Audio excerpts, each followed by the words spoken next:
चलिए सभी छात्र छात्राओं, आप कैसे हो। चलिए आज का जो हमारा विषय है, मैं भारतीय संविधान और टॉपिक है भारत के महान्यायवादी, और इसी महान्यायवादी को राज्य में राज्य महाधिवक्ता कहा जाता है। तो आज के जो विषय है भारतीय संविधान का, भारत के महान्यायवादी और राज्य महाधिवक्ता, इन दोनों विषयों पर हम चर्चा करेंगे, टॉपिक पे चर्चा करेंगे। तो चलिए देखते हैं महान्यायवादी किसे कहा जाता है और महाधिवक्ता किसे कहा जाता है।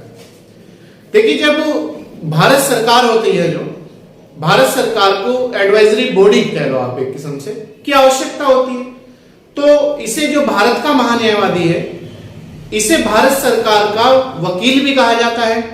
इसी को भारत सरकार का प्रथम विधि अधिकारी भी कहा जाता है।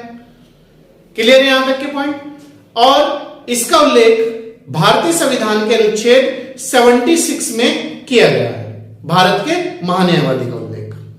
इसकी जो नियुक्ति है, मैं आपको बतला दूं, इसकी जो नियुक्ति है वो भारत के राष्ट्रपति करते हैं 5 वर्ष के लिए। इसकी जो नियुक्ति है भारत के राष्ट्रपति द्वारा की जाती है, 5 वर्ष के लिए की जाती है, और ये राष्ट्रपति के प्रसाद पर्यंत ही पद धारण करता है। अगर राष्ट्रपति को लगे तो उसे पद से हटा भी सकते हैं। दूसरा, इसकी वही सब योग्यताएं होती है जो भारत के उच्च न्यायालय के न्यायाधीश के बराबर इसकी योग्यता होती है। क्लियर है यहां तक के पॉइंट। अब इसका जो है, आप चलिए देखते हैं, दवादन थोड़ी सी नजर मार लेते हैं। भारत का महान्यायवादी,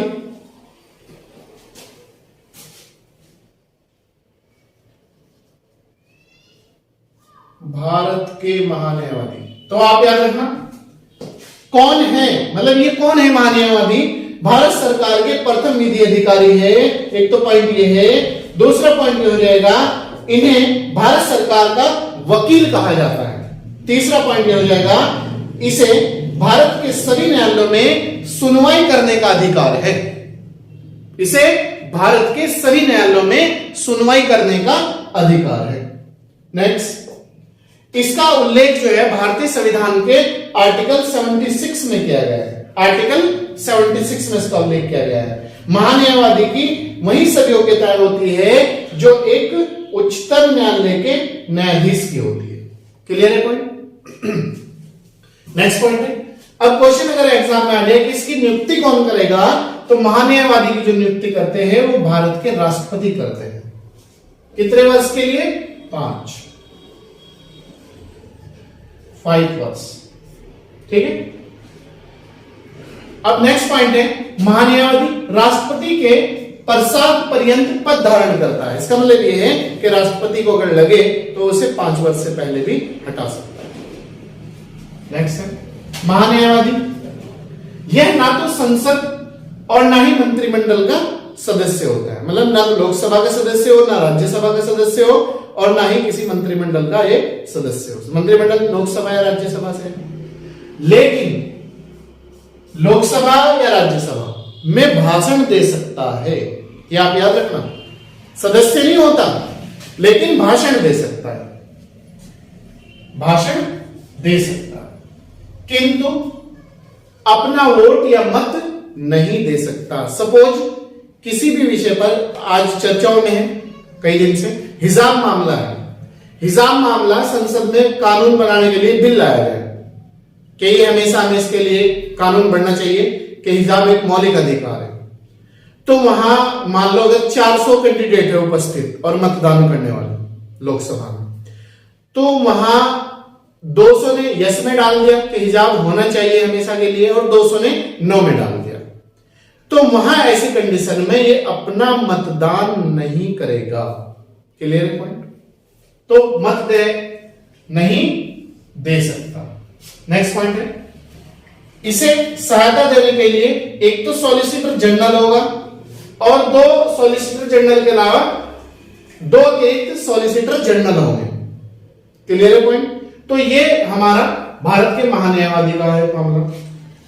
इसी तरीके से आप ध्यान रखना कि एक बार फिर नजरों में निकाल देता हूं दमादम, भारत की महान्यायाधि की कोई का उल्लेख आर्टिकल 76 में है। इसकी नियुक्ति राष्ट्रपति करते हैं। इसे भारत सरकार का प्रथम विधि अधिकारी कहा जाता है। इसे भारत सरकार का वकील भी कहा जाता है। वही सब योग्यता होनी चाहिए जो उच्च न्यायालय के न्यायाधीश की, उच्चतम न्यायालय या उच्च न्यायालय के न्यायाधीश की बराबर होती है। और इसे भारत के सभी न्यायालयों में सुनवाई करने का भी अधिकार है। दूसरा पॉइंट है वही योग्यता सब। नियुक्ति राष्ट्रपति 5 वर्ष के लिए। इसे सहायता देने के लिए एक सॉलिसिटर जनरल होगा और 2 अन्य सॉलिसिटर होंगे। महान्यायाधीश राष्ट्रपति के प्रसाद पर्यंत पद धारण करेगा। संसद का या किसी मंत्रिमंडल का सदस्य नहीं होता है, लेकिन लोकसभा या राज्यसभा में भाषण दे सकता है और किसी भी मामले में अपना मत नहीं दे सकता, ना यस में या नो में। यह था हमारा भारत का महान्यायवादी। आइए अब देखते हैं राज्य महाधिवक्ता।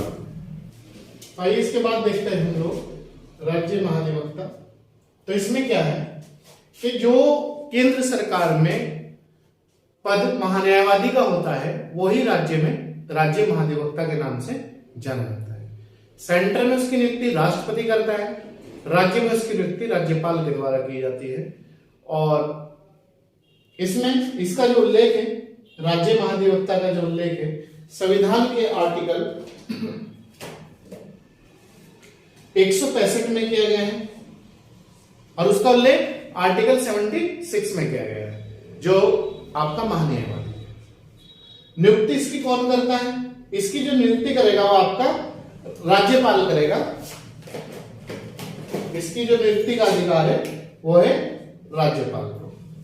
दूसरा पॉइंट, इसकी जो योग्यता है वहां सर्वोच्च न्यायालय के न्यायाधीश के बराबर हो, राज्य में उच्च न्यायालय के न्यायाधीश के बराबर हो, मतलब राज्य का जो हाई कोर्ट है उसके बराबर हो न्यायाधीश के। इसे राज्य का प्रथम विधि अधिकारी कहा जाता है या सर्वोच्च कानून अधिकारी भी इसे ही कहा जाता है।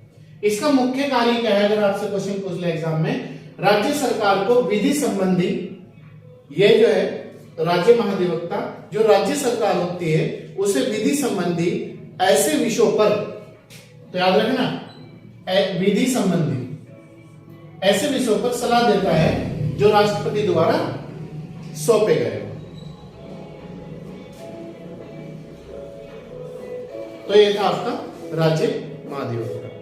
एक बार फिर रिपीट करा रहा हूं, राज्य महाधिवक्ता का उल्लेख संविधान के अनुच्छेद 165 में किया गया है। नियुक्ति कौन करता है?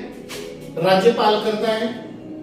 योग्यता क्या होनी चाहिए राज्य महाधिवक्ता की? उच्च न्यायालय के न्यायाधीश के बराबर, मतलब जो हमारा हाई कोर्ट है उसके न्यायाधीश है उनकी योग्यता के बराबर। इसे प्रथम विधि अधिकारी कहा जाता है, सर्वोच्च कानून अधिकारी भी सही कहा जाता है। इसका मुख्य कार्य क्या है? इसका जो मुख्य कार्य राज्य सरकार को विधि संबंधी ऐसे विषयों पर सलाह देना है जो राष्ट्रपति द्वारा सौंपे गए हो। तो अब इतना याद रखना, महान्यायवादी की नियुक्ति राष्ट्रपति करते हैं, आर्टिकल 76 में उल्लेख है, और राज्य महाधिवक्ता की नियुक्ति राज्यपाल करते हैं। बाकी वहां उच्च न्यायालय के न्यायाधीश के बराबर योग्यता हो, यहाँ राज्य के उच्च न्यायालय के न्यायाधीश के बराबर योग्यता हो।